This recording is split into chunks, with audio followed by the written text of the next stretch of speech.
যিনি পালাইছে তখন ড্রয়ার ভাঙ্গে দেখি টাকা নাই। শাড়ি বিক্রি করছে 2,41,500 টাকা।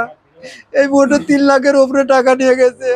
একটি মারাত্মক দুর্ঘটনায় থেমে গেছে দুই পা। হুইল চেয়ারে বসেই আবার নতুন করে বাঁচার স্বপ্ন দেখছিলেন 42 বছর বয়সী ছানা মিয়া। কিন্তু উন্নত চিকিৎসা করিয়ে আবারও নিজের পায়ে দাঁড়ানোর সেই স্বপ্ন পূরণের আগেই নেমে এসেছে আরও বড় আঘাত। গাইবান্ধার গোবিন্দগঞ্জে হুইল চেয়ারে থাকা এক অসহায় পঙ্গু স্বামীকে ঘরে একা ফেলে পরপুরুষের সঙ্গে চলে গেছেন এক গৃহবধূ।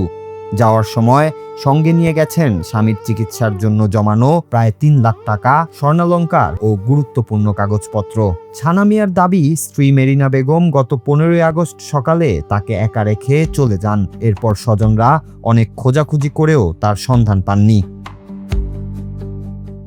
ছানা মিয়া পেশায় ছিলেন ইলেকট্রিক মিস্ত্রি। 2022 সালে বিদ্যুতের পোল থেকে পড়ে গুরুতর আহত হলে ভেঙে যায় তার মেরুদণ্ড। এরপর থেকেই অচল হয়ে পড়ে তার দুই পা। কর্মক্ষম একজন মানুষ রাতারাতি হয়ে যান অন্যের উপর নির্ভরশীল। তবুও হাল ছাড়েননি তিনি। উন্নত চিকিৎসার জন্য ভারতে যাওয়ার প্রস্তুতি নিচ্ছিলেন। নিজের কষ্টের জমানো টাকা আর 2টি গরু বিক্রি করে প্রায় 3 লাখ টাকা রেখেছিলেন চিকিৎসার জন্য। এমনকি স্ত্রীর জন্য ভালোবাসার স্মৃতি হিসেবে তৈরি করেছিলেন প্রায় 2,40,000 টাকার স্বর্ণালংকার। কিন্তু চিকিৎসার প্রস্তুতি শেষ হওয়ার আগেই স্ত্রীকে হারিয়ে এখন নিঃস্ব হওয়ার অভিযোগ তার। আমি একটা দুর্ঘটনায় কারেন্টের খাম্বা থেকে পড়ে আমার মেরুদণ্ড ভেঙে গেছে এবং পেছনেও আবার রয়ে গেছে। আমি হাঁটতে পারি না, আমার প্রস্রাব পায়খানা কখনোই বলতে পারি না। আমাকে মানুষ চিকিৎসা করার জন্য সাহায্য করছে, তার টাকা জড়াছিলাম প্রায় 60,000-এর মতো। আর আমার আব্বা অনেক কষ্ট করে 2টা আড়ে গরু পালছে, আমাকে এনডিএতে নিয়ে যাবে। সে আড়ে বিক্রি করছে 2,41,500 টাকা। এই মুহূর্তে 3 লাখের উপরে টাকা নিয়ে গেছে। আর আমার বউ খুশি রাখার জন্য আমি অনেক কষ্ট করে গহনা বেঁধে দিচ্ছি। আমার বেটি রিং সহ নিয়ে গেছে। আর আমার ভোটার আইডি কার্ড ছিল, ভোটার আইডি ফটোকপি ছিল, সেগুলো সব নিয়ে গেছে। মূল্যবান কাগজপাতি সব নিয়ে গেছে।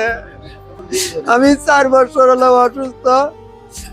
বাংলাদেশে আর কোনো চিকিৎসা করে উন্নতি হচ্ছে না। আমার বাপ মা শুধু স্বপ্ন দেখে ইন্ডিয়াতে গেলে ভালো হবো। সেই জন্য অনেক চেষ্টা চালাচ্ছি, অনেক পাকে অনেক কষ্ট করে এই টাকাগুলো সংগ্রহ করছি। কোনো অনুসন্ধান পাইনি। কিন্তু ফোনে কথা কইছে, কার সাথে কথা কইছে জানি না। প্রায় 2টার দিকে জানতে পারছি। খোঁজ করার পরে যখন পাইনি তখন বুঝতে পারছি যে ইনি পালাইছে। তখন ড্রয়ার ভাঙ্গে দেখি টাকা নাই।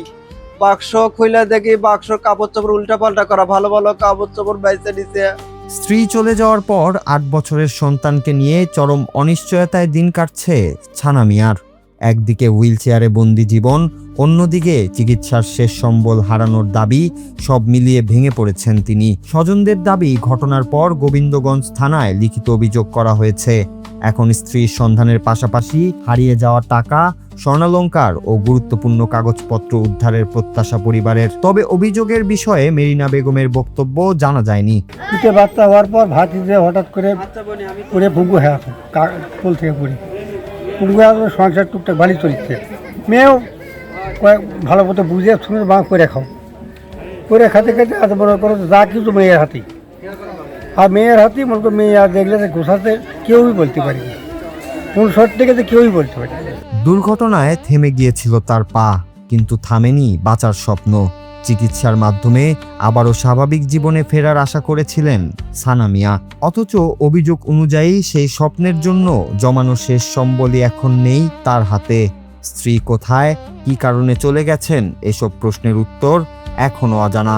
অসহায় এই মানুষের একটাই চাওয়া, স্ত্রীর সন্ধান, হারানো সম্পদের বিষয়ে প্রতিকার এবং 8 বছরের সন্তানের ভবিষ্যৎ নিশ্চিত করার মতো ন্যায় বিচার।